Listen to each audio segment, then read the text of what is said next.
रतनपुर गांव में एक ईमानदार किसान लक्ष्मण, वह अपने खेतों में मेहनत से काम करता था और अपनी पत्नी और बेटे के साथ एक साधारण जीवन जीता था। लक्ष्मण के पास ज्यादा संपत्ति तो नहीं थी, लेकिन उसे अपने परिवार से बहुत प्यार था और वो उनकी हर जरूरत पूरी करने के लिए दिन रात मेहनत करता था।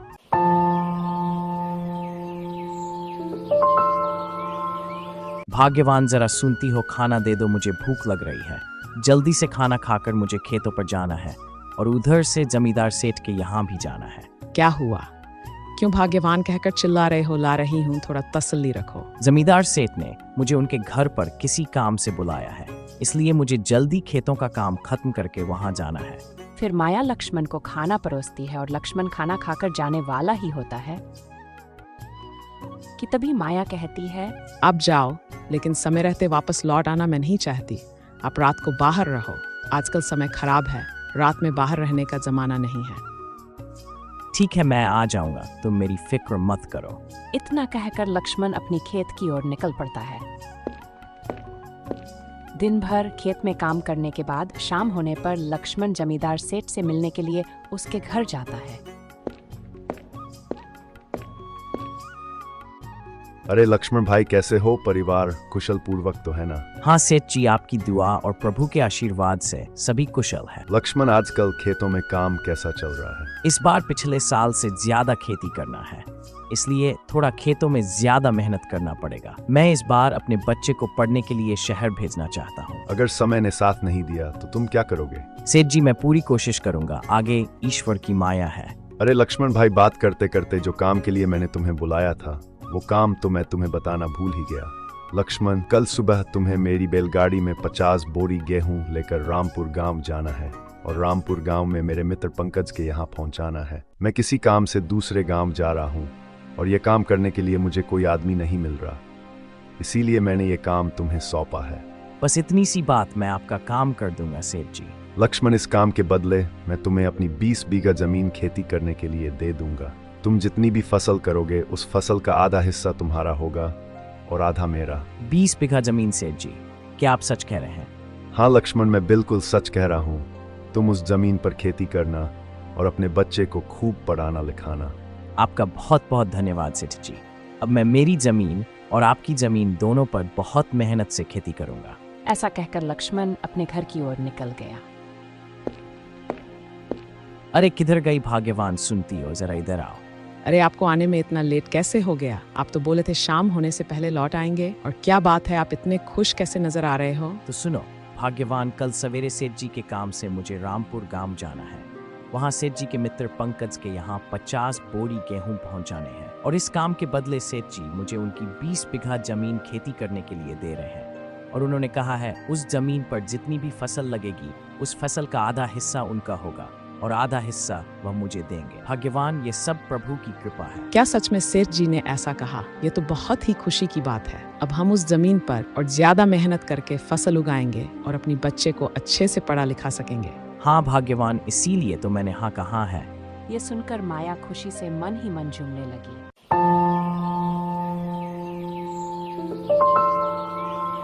फिर अगले दिन सुबह होने पर भाग्यवान, मैं जा रहा हूँ सेठ जी के यहाँ से बैलगाड़ी को लेकर रामपुर गांव के लिए। ठीक है, ध्यान से जाना और समय रहते घर वापस लौट आना। ठीक है, मैं शाम होने तक वापस आ जाऊंगा।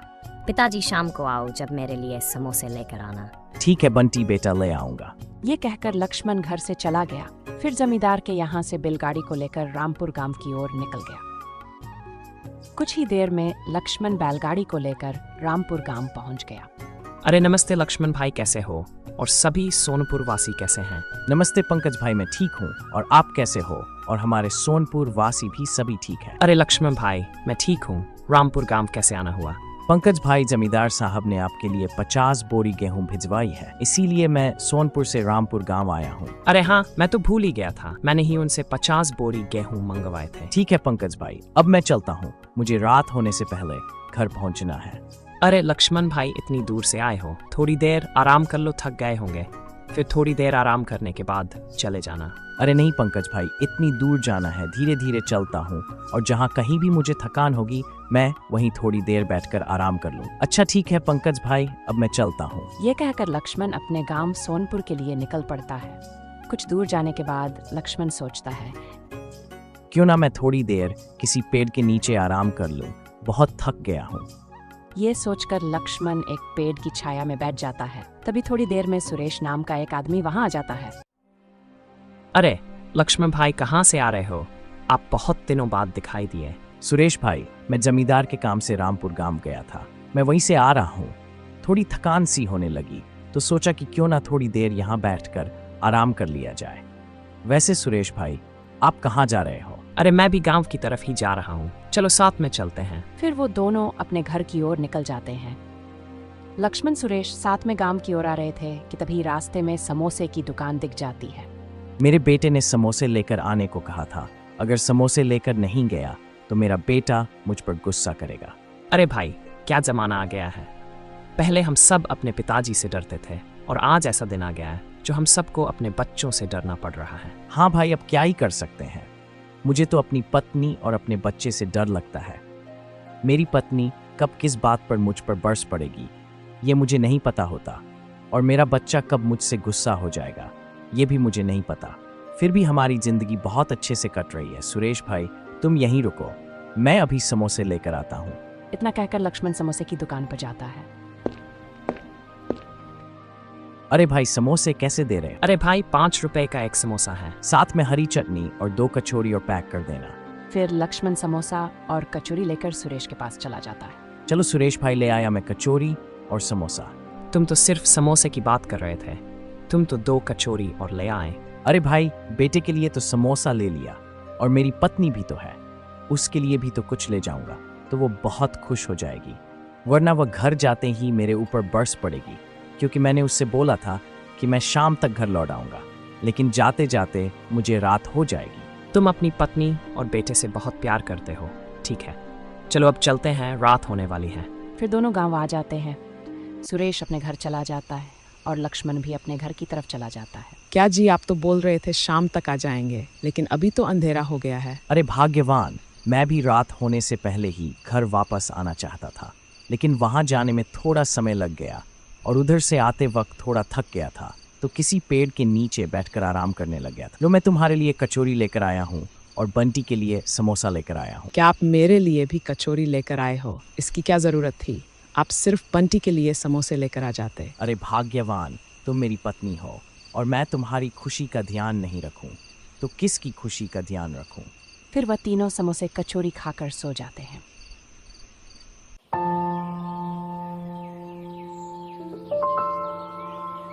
फिर अगले दिन जमींदार वादे के हिसाब से लक्ष्मण को 20 बीघा जमीन दे देता है, जिस पर लक्ष्मण दिन रात मेहनत करके ढेर सारा अनाज उगाता है।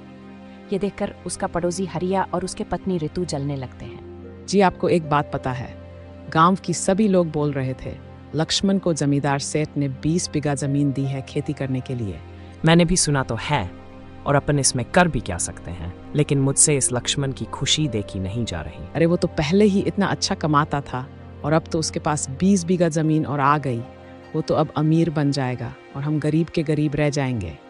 हमें कुछ ना कुछ तो ऐसा करना होगा जो वो भी हमारी तरह गरीब हो जाए। तो तुम ही अपना दिमाग चलाओ, मेरे दिमाग में तो कुछ भी नहीं आ रहा। अभी आप 6 महीने रुक जाइए, पहले लक्ष्मण की सारी फसल तैयार हो जाने दीजिए। और उधर लक्ष्मण और उसकी पत्नी और उसका बेटा तीनों जमींदार के खेत में बड़ी ही मेहनत से काम करती है।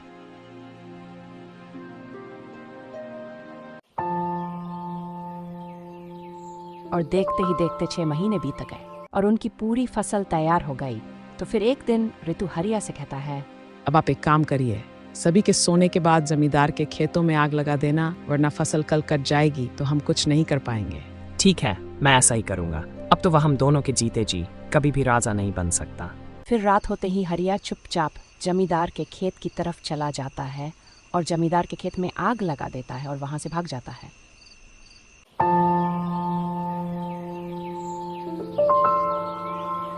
फिर अगले दिन सुबह होने पर दोनों पति पत्नी फसल की कटाई के लिए खेत की ओर चले जाते। लेकिन वहां का नजारा देखकर उन दोनों की आंखें फटी की फटी रह जाती है। अरे माया, ये क्या हो गया? ये सारी फसल कैसे जल गई? ये कैसे हो गया जी? ये आग कैसे लग गई? हम तो बर्बाद हो गए। अब क्या करेंगे, कहाँ जाएंगे और अपने बच्चे को कैसे पढ़ाएंगे? भगवान किसकी बुरी नज़र लग गई। पता नहीं अब ये आग कैसे लग गई। हमारी सारी मेहनत बर्बाद हो गई, हमारा सारा अनाज जल गया। 2 दिन बाद जमींदार साहब अपने घर अनाज लेने आएंगे, तो मैं उन्हें क्या कहूँगा? इसमें अपनी क्या गलती है? अपने जानबूझकर ऐसा थोड़ी किया है। आने दो उनको, अपन उनसे साफ साफ बोल देंगे। फिर ऐसे ही 2 दिन बीत जाते हैं। जमींदार अपने आदमी के साथ लक्ष्मण से फसल लेने के लिए जाते हैं। अरे लक्ष्मण, जरा बाहर आओ। फिर लक्ष्मण और उसकी पत्नी दोनों बाहर आते हैं। लाओ लक्ष्मण, मेरी फसल का आधा हिस्सा मुझे दे दो। लेकिन डर की वजह से लक्ष्मण कुछ नहीं बोलता। क्या हुआ लक्ष्मण, तुम इस तरह मुंह में लटकाए क्यों खड़े हो? कुछ बोलते क्यों नहीं? सेठ जी, आपके खेत की पूरी फसल जल गई जब मैं शाम को आया था। जब तक सब कुछ ठीक था, लेकिन जब अगले दिन सुबह फसल काटने के लिए हम खेतों में वहां गए, तो वहां जाकर देखा कि सारा खेत जला हुआ था। लक्ष्मण, मुझे भी पैसों की जरूरत है। मैं वह अनाज बेचकर अपने बेटे की हॉस्टल की फीस भरूं, क्योंकि मैंने बड़े बेटे को शहर में अच्छे स्कूल में डाला है, तो उसकी स्कूल की फीस 50,000 थी और मैं इस फसल को बेचकर उसके हॉस्टल की फीस भरना चाहता था। सेठ जी, ये सब मैंने जानबूझकर थोड़ी किया है। मुझे भी अपने बेटे को अच्छी स्कूल में पढ़ाना था। मैंने भी आपके खेतों में बहुत मेहनत की थी। लक्ष्मण, मुझे वो सब नहीं पता। मुझे मेरी फसल का आधा हिस्सा चाहिए, और अगर तुम्हारे पास मेरी फसल का हिस्सा नहीं है तो मैं तुम्हारी 5 बीघा जमीन और तुम्हारा घर ले रहा हूँ। सेठ जी, आप ये क्या कह रहे हैं? मैं अपनी पत्नी और अपने बच्चे को लेकर कहाँ जाऊंगा? थोड़ा तो रहम कीजिए सेठ जी। मुझे तुमसे कोई लेना देना नहीं है। जब तुम मुझे 50,000 दे दोगे तो मैं तुम्हें तुम्हारी जमीन और तुम्हारा घर दे दूंगा।